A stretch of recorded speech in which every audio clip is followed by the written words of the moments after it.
Hey, we are getting ready to see a real life story about how your generosity has impacted a life. And also, if you're wondering how to be a better parent, because I know both of us probably are. Oh, yeah, I'm already there. You're gonna want to check this out.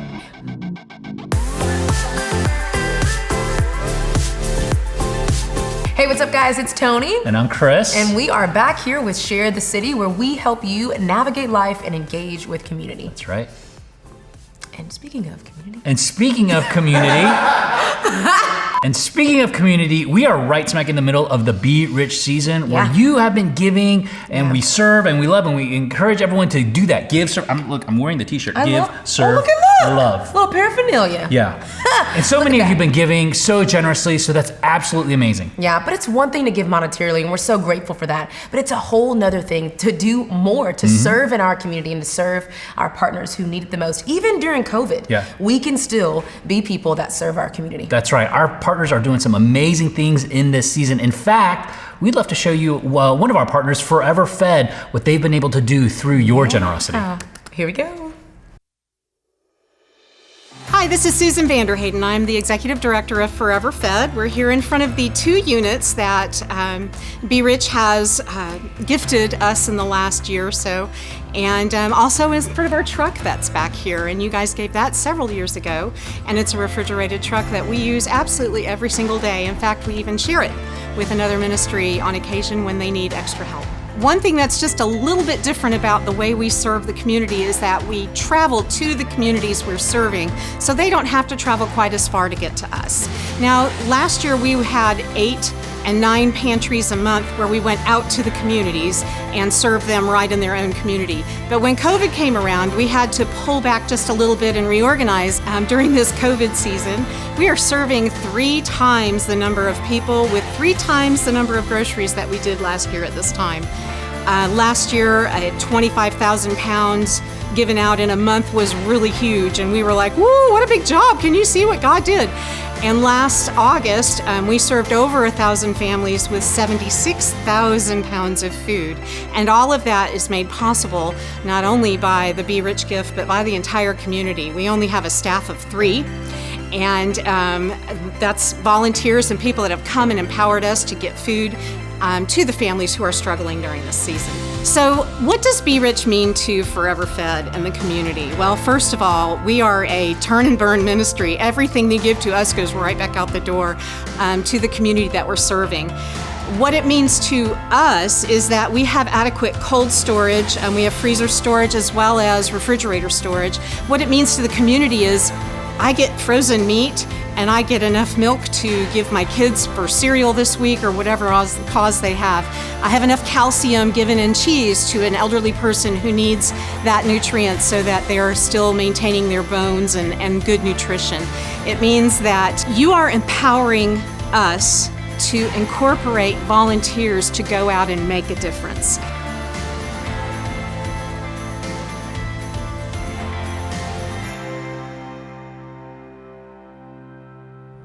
Wow, that is amazing. Forever Fed is doing some incredible stuff. And they're not the only partners that have been doing some amazing things with your generosity, in fact. That's right. I mean, we love our partners so much because they are out there doing the work. And here's what we want to ask of you. We want you to do your work too. We are serving this year because COVID has just created way more opportunities to serve and way more needs in our community. Right. And so we want you to visit the website and make sure you sign up for some of the serving opportunities. They are as simple as that hygiene kit we showed last week. Yeah, that's right. Literally packing it, and you can even do some of those with your family. Speaking of family, we are continuing on with this amazing parenting series from Andy Stanley, leader of our network churches. It's really incredible stuff. You're gonna wanna check this out. That's right, parenting in the 21st century.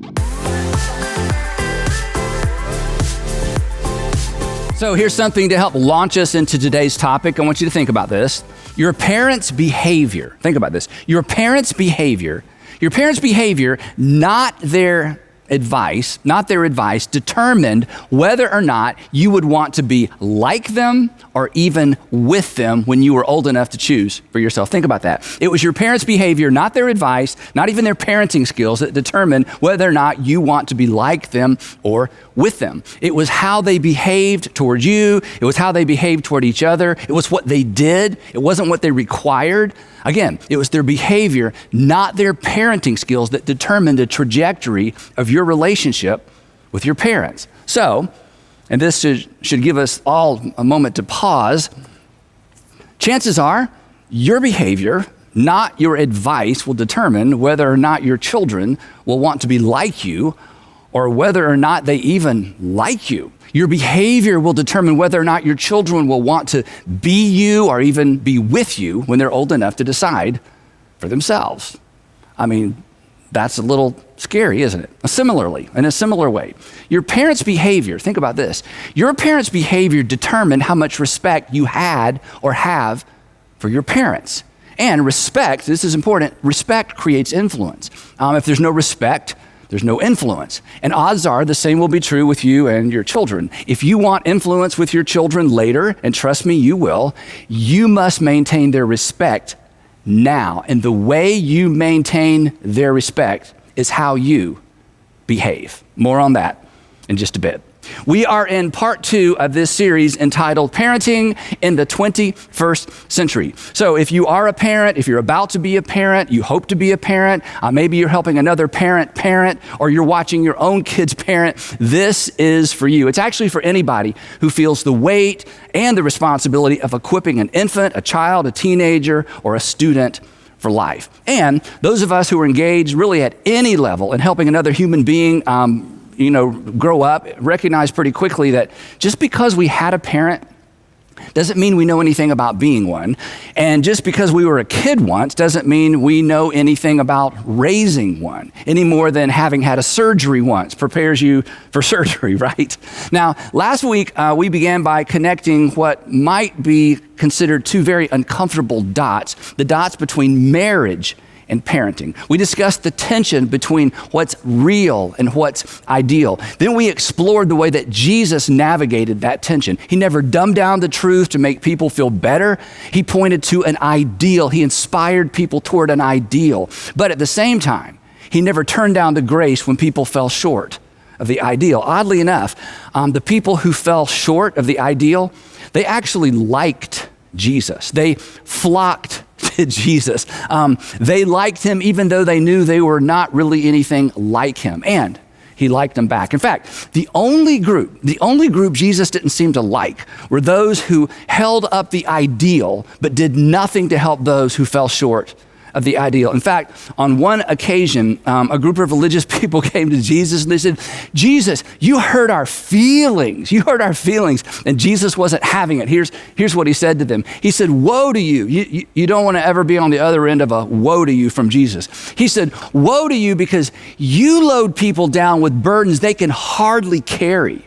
And you yourselves will not lift one finger to help them. In other words, he was saying, you religious leaders, you weigh people down with the ideal, but you do nothing to help them navigate what's real, the realities of life. But Jesus was different.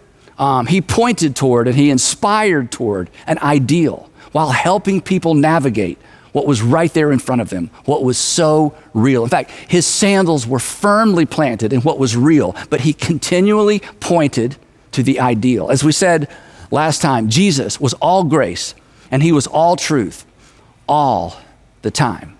Now, if we're talking about parenting, and if you've read much of the Bible, you know that when it comes to good examples of family and when it comes to good examples of parenting, there are virtually none to be found in the Bible. In fact, when it comes to examples of real life family dysfunction, the Bible is actually your go-to source. It is full of family dysfunction. In fact, apparently even Jesus didn't get along with his own siblings. They thought he was crazy.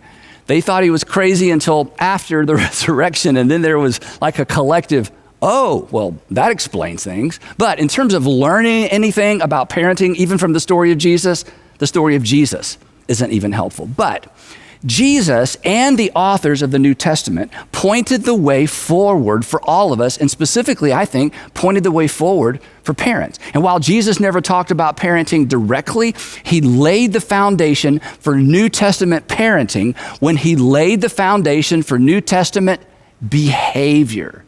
Did I mention that your behavior will determine whether or not your children will want to be like you, with you, or even like you? Anyway, so Jesus laid the foundation for his followers' behavior when he issued his new covenant command. We talk about this all the time. He called it his new command. A new command I give you, he said, not to be added to the existing commands.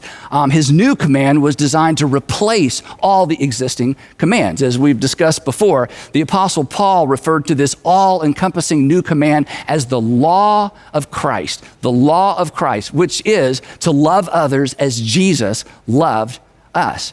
Now, one of the things that we're fond of saying around here is that following Jesus will make your life better and it will make you better at life.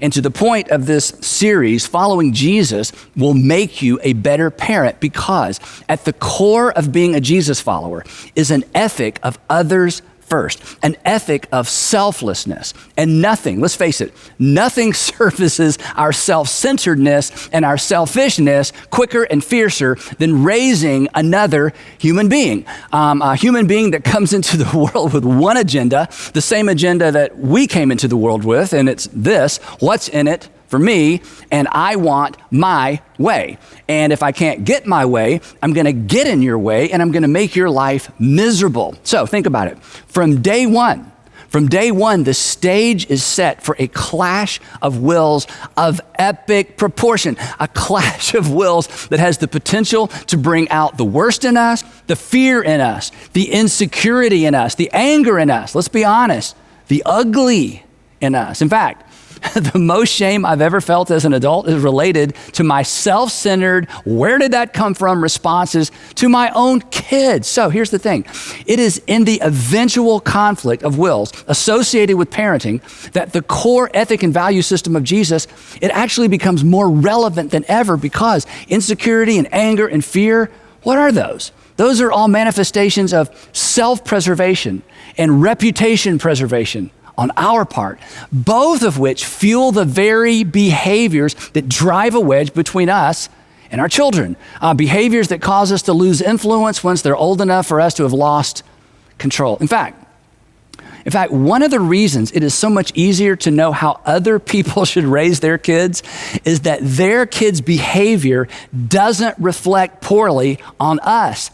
Our kids' behavior points directly back to us. And our response, this is so important, our response says a great deal about who and what we are most concerned about. And when we get it right, when we are able to keep our ego and our pride in check, when we're able to respond out of concern for our kids rather than in response to how our kids' behavior reflects on us, our response has the potential to create not only teachable moments, but defining moments. And I'll give you an example. When I was in the 8th grade, and let me put this in embarrassing context. When I was in the 8th grade, which was 48 years ago, let that sink in for a moment. 48 years ago, I had a conversation with my dad that I still remember to this day. Now, I didn't realize it at the time, but this was a defining moment in terms of my understanding as a kid of where I stood in relationship to my father's desire to protect his reputation. Now, this is important. We should all protect our reputation. My dad was concerned about his reputation, as I am, as you are. Our reputations are important, but our children are important as well, right? These are both values. These are both things that we value. And in life, we're constantly prioritizing our values. And our children are watching, and they are experiencing how we prioritize our values and how we prioritize them. And one misguided response or one misguided remark has the power to undo a lot of affirmation. Anyway, so my dad is a pastor, and at the time, our church was located downtown Atlanta on Peachtree Street, 1 block north of the famous Fox Theater. But more importantly to this story, our church was located about 3 blocks east of the Varsity Restaurant. Now, for those of you who have never been to Atlanta, the Varsity Restaurant is the largest drive-in restaurant in the world. But not only did it have slots for cars, back in the day, it had what I will call eating rooms. I don't want to say dining rooms. There wasn't a lot of dining going on at the Varsity. These eating rooms were basically full of plastic chairs all in a row, attached to plastic little tables, think, 5th grader desk, and they're all facing in the same direction toward a television hanging from the ceiling. Now, the varsity was within walking distance of our church, so right after Sunday school, my best friend Louis Giglio and I would slip out the back, head out to the varsity, order some food, find an empty eating room because most of them were empty on Sunday mornings, and then one of us would risk our lives standing up on the table attached to the chair to manually change the channel of the television to our church worship service, which was broadcast live on Channel 5. And then we would sit and talk and eat and pay just enough attention to the sermon to be able to comment on it intelligently on the ride home with our parents. We wouldn't lie exactly, we just deceived. Anyway, we would have enough information to give them the impression that we were actually in church listening to my dad preach. And that brings me to this most memorable moment with my father. We were driving home from church. It was just the two of us, and I was sitting directly behind him in our green Grand Safari station wagon. You may remember those. The third seat faced backwards. Anyway, I'm sitting right behind him, so there's no eye contact. And at some point in the conversation, he said, "Andy, Evelyn told me that someone told her that they saw you and Louie leaving church and leaving the church property right after Sunday school." And then he paused. Now, Evelyn was my dad's secretary. We had secretaries in those days. When he said that, I didn't say anything. I assumed I knew what was coming next, and I assumed it would not be pleasant. And then, after what seemed like an eternity, he said something I would never forget. But when he said it, he had no idea I would never forget it. And that 48 years later, I would still remember it. Here's what he said. He said, "And Andy, do you know what I told her?" I said, "No, sir." He said, "I told her, you tell your friend to raise her kids and I'll raise mine." Silence. That was it. He didn't follow up with, "But if you and Louie ever skip," none of that. He just dropped it, and he never brought it up again. And in that moment, I felt drawn in rather than pushed away. I felt important.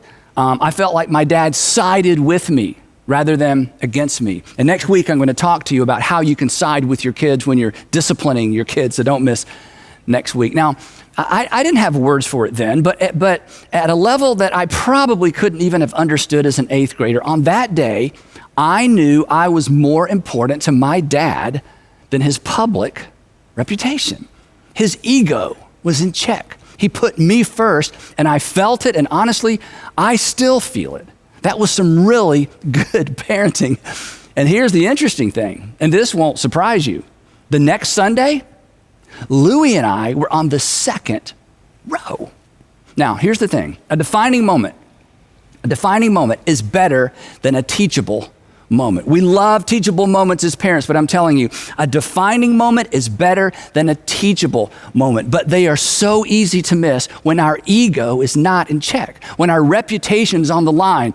What we do and how we respond, how we behave when our ego is on the line, it leaves a mark for good or for bad. Now, before I get back to what Jesus had to say, one more little ancillary lesson that's related to this particular story. I mentioned that my dad in that moment, he put me first as in ahead of his reputation.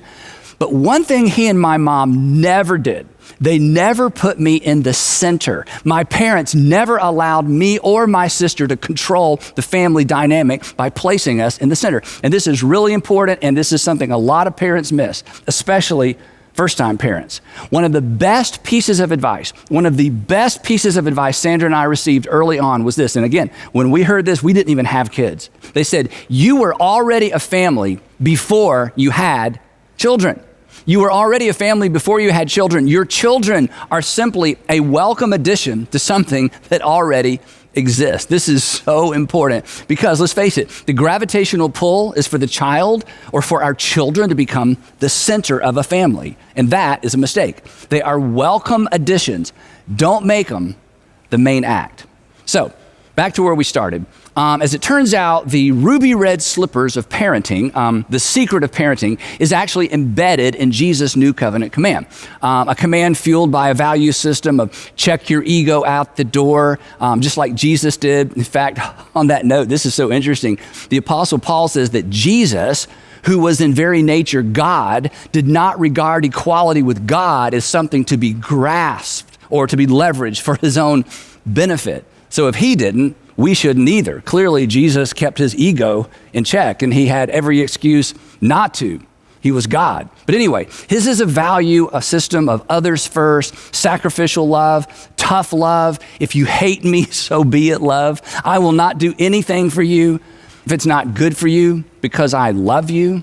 But the challenge, as I've pointed out, is that when Jesus issued his new covenant command, he wasn't talking specifically to parents. But fortunately, the Apostle Paul comes along a few years later, and he gives us some handles, some specific application.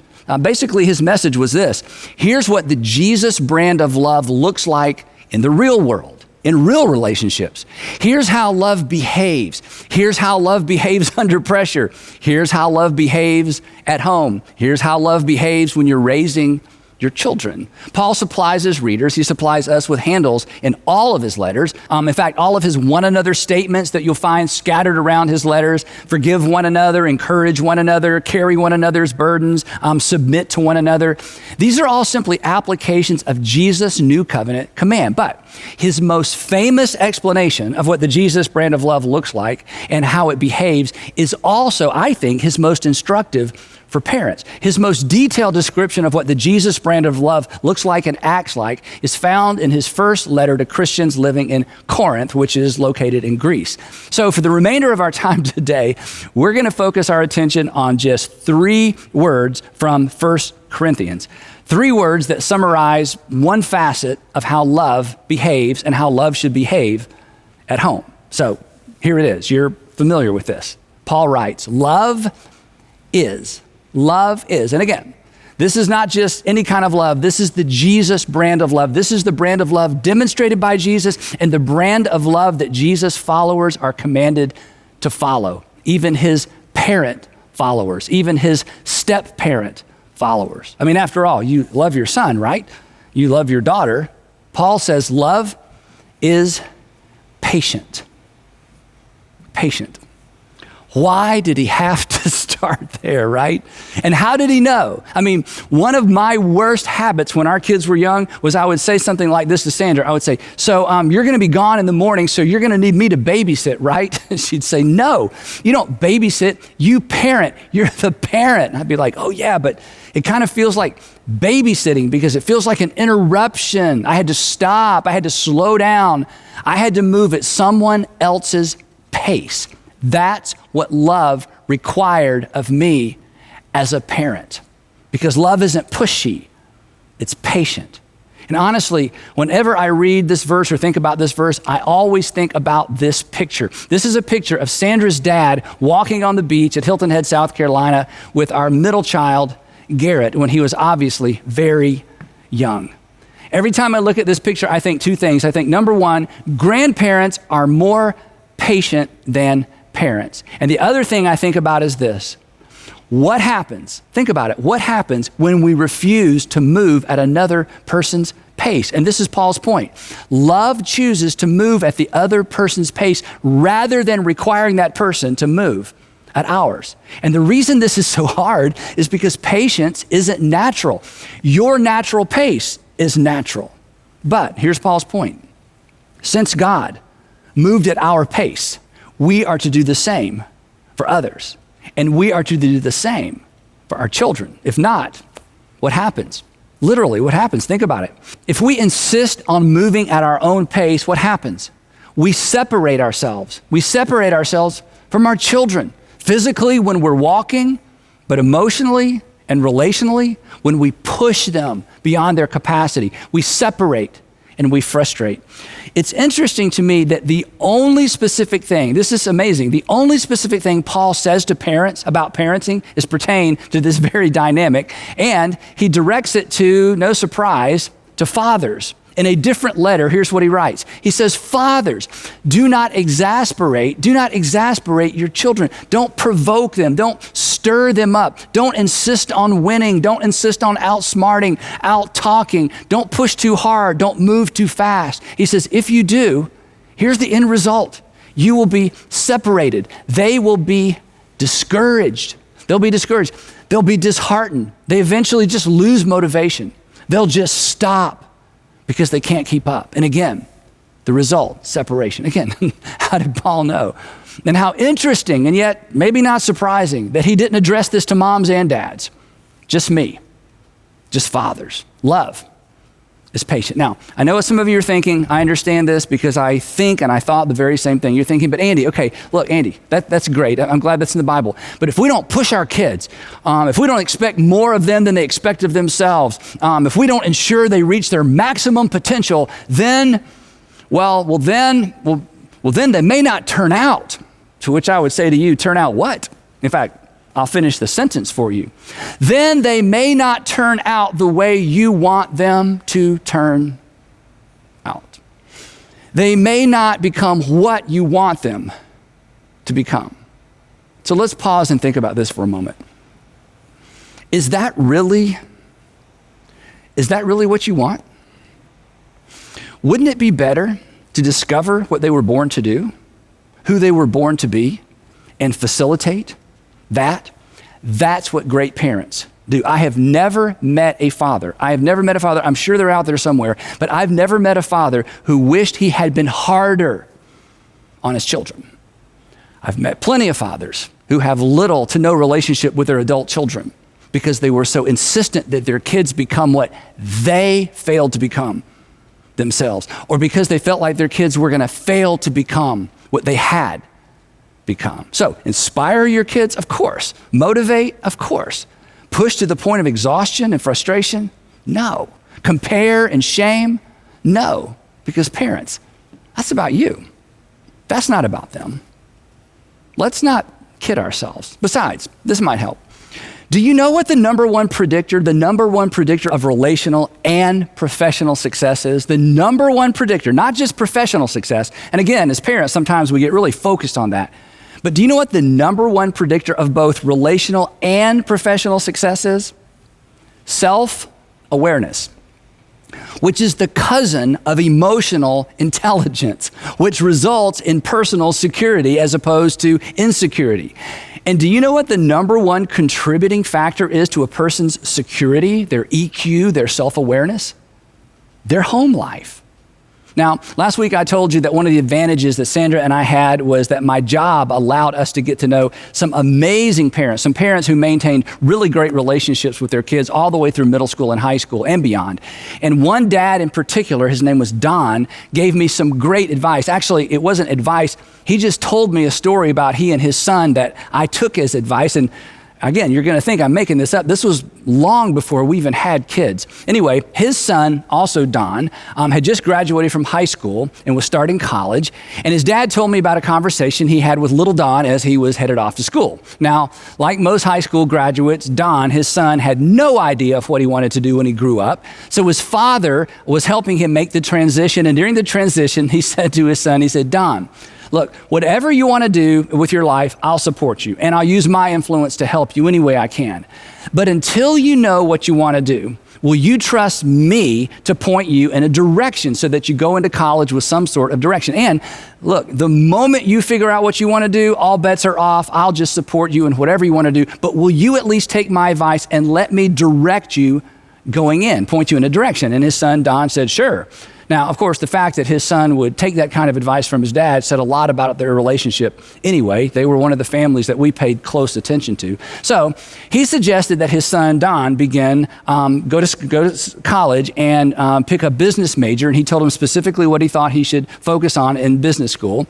And he said, you should go into business school with the goal of going to law school based on Don's aptitude and his personality, but not necessarily his interest at the time. So that's what his son did. He went to college, he majored in business, he finished college, he got into law school, and today he's a very successful attorney in the Atlanta area. Now, again, this was before we even had kids. And when he told me that story, I thought, that is such a great approach. You choose, but until you choose, will you trust me to choose for you? So, no lie.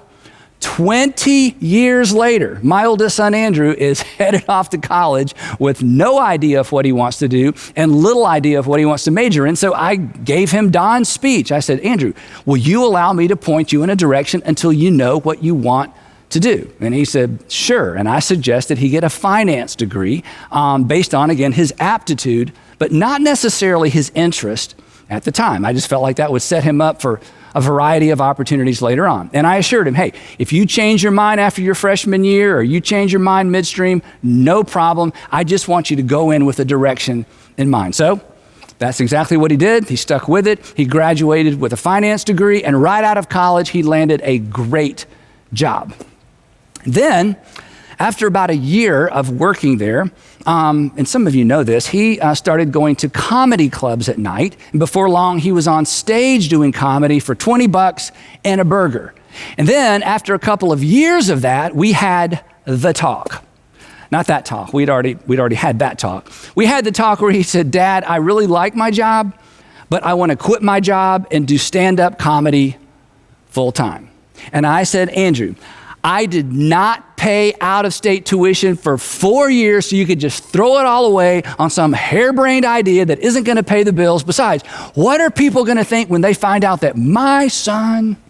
No, I didn't do that.